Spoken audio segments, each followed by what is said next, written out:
think you're onto something with the idea that this radical, progressive, very restrictive line of communication ideology that we're experiencing, that we're talking about, is coming from a lot of people that don't have a religion.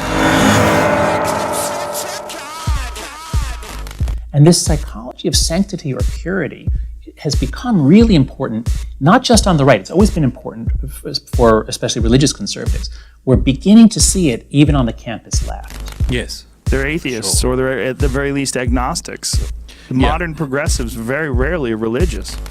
And this is why I think we see some of the odd things we see on campus, that the campus must be kept as a sacred and pure space.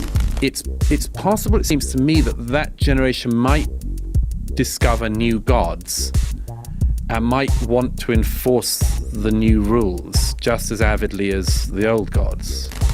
One of the things that really alarms me about what's happened on campus in the last couple of years is that the older idea we had, that it's a place for contesting ideas, it's a zone of enormous choice, people can take what courses they want, say what they want, it's kind of a wonderful free-for-all with norms of respect. It's now becoming much more of a religious zone where the perimeter of the campus is the boundaries, and within, they're blasphemy. Because this strikes me as the new religion. That in a weird way, right. Politics, but this leftist, postmodern, Marxist stuff, that this is the new religion. They mock 100% everyone else for their beliefs. Right. But they have a belief that is so tethered to their own being that if you challenge it in any way, they outcast. Well, they'll hate you, but they'll also outcast anyone that tries to 100%. And I really started noticing this when you look at the videos of the Middlebury protest when Charles Murray spoke at Middlebury. And as everybody knows, he was shouted down. So the students are chanting, and they're chanting in unison. What is most important must be spoken. And it seems like a religious revival meeting. Even at the risk of having it bruised or misunderstood. And they're swaying, and they're saying they're sacred, racist, sexist, anti-gay, Charles Murray, go away. It's like a ritual incantation. So far, all that's happening is they're binding together, they're moving, and synchronous movement and call and response. So it's using a lot of tropes from religion and religious worship. But here's the cool thing.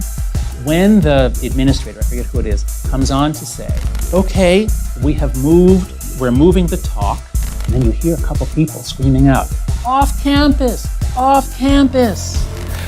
So why do I always get this? Like, we've got to stop him. Other than that, these are new commandments that we're breaking. And he says, to another location on campus. And there's like, oh, no. And the students did succeed in shutting down the venue, so they could have declared victory. But it's not a full victory unless he is physically off the campus. We can't have him speaking on campus because that defiles us. But they're all attempts to something like purity, which disturbs me. That pollutes us. We must shut that down. A sort of, if we could just get everything in a row. You even hear that thing, get in your lane. Yes. God, I hate the people who say that. That's a... In your lane? Who do you think you are? And that's where I started saying, wow, this is like full-blown psychology of religion, Durkheim, sanctity, purity, blasphemy. So all this stuff, all this weird get in your lane, no, it's your privilege, weigh up your privilege. I mean, that's a good way to make society have a nervous breakdown, isn't it? And that, I think, that doesn't describe most students, but that describes sort of the core, those who really have their identities wrapped up in this movement. Yeah, I like this idea that this is almost like a substitution for religion. It's almost like there's an inherent need that we have. This forever. is the part that's the mind blow, and this is the part that makes me unbelievably sympathetic to Christians in particular, as opposed to other religions. That's really changed my mind significantly. Christians have a redemption narrative. These people have no redemption narrative.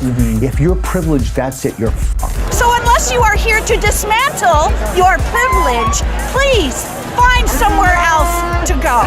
There's no redemption for you. You can bow down forever.